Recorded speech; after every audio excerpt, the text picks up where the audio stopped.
ತುಂಬ ಜನ ಡಾಗ್ಸ್ನ ಹೇಟ್ ಮಾಡ್ತಾರೆ. ಈ ಡಾಗ್ ಕತೆ ಕೇಳಿದ್ರೆ ಹೇಟರ್ಸು ಕಣ್ಣಲ್ಲಿ ನೀರು ಬರ್ತದೆ. ಇದೊಂದು ನಿಜ ಕತೆ. 1924 ಜಪಾನಲ್ಲಿ ಪ್ರೊಫೆಸರ್ ಎಡಿಸಬಾರೋ ಅನ್ನೋರು ಈ ನಾಯಿನ ಸಾಕ್ತಾರೆ.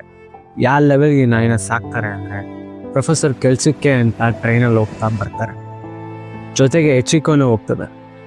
ಪ್ರೊಫೆಸರ್ ರಿಟರ್ನ್ ಬರೋ ತನಕನೂ ಎಚಿಕೋ ಸ್ಟೇಷನಲ್ಲಿ ವೆಯ್ಟ್ ಮಾಡ್ತಾ ಇರ್ತದೆ. ಬಂದ್ಮೇಲೆ ಜೊತೆಗೆ ಹೋಗ್ತಾರೆ ಮನೆಗೆ. ಆ ಲೆವೆಲ್ಗೆ ಇರ್ತದೆ ಇವ್ರ ಬಾಂಡಿಂಗು. 1 ವರ್ಷ ಆದಮೇಲೆ 1925 ಪ್ರೊಫೆಸರ್ ಕೆಲಸ ಮಾಡ್ತಿರೋವಾಗ ಸತ್ತೋಗ್ಬಿಡ್ತಾರೆ. ಎಚಿಕೋ ಸ್ಟೇಷನಲ್ಲಿ ವೆಯ್ಟ್ ಮಾಡ್ತಾ ಇರ್ತದೆ ಪ್ರೊಫೆಸರ್ ಬರ್ತಾರೆ ಅಂತ. 1 ತಿಂಗಳಲ್ಲ, 1 ವರ್ಷ ಅಲ್ಲ, ಸಾಯೋ ತನಕನೂ ಎಚಿಕೋ ಅಲ್ಲೇ ವೆಯ್ಟ್ ಮಾಡ್ತಾ ಇತ್ತು. ಈಗಿರೋ ಜನ್ರೇಷನ್ ಪೀಪಲ್ಸು ಜೊತೆಗಿರೋರ್ಗೆ ನಿಯತ್ತಿರಲ್ಲ. ಅಂದರೆ ಈ ನಾಯಿ ಸಾಯೋ ತನಕನೂ ಅಲ್ಲೇ ಇತ್ತು.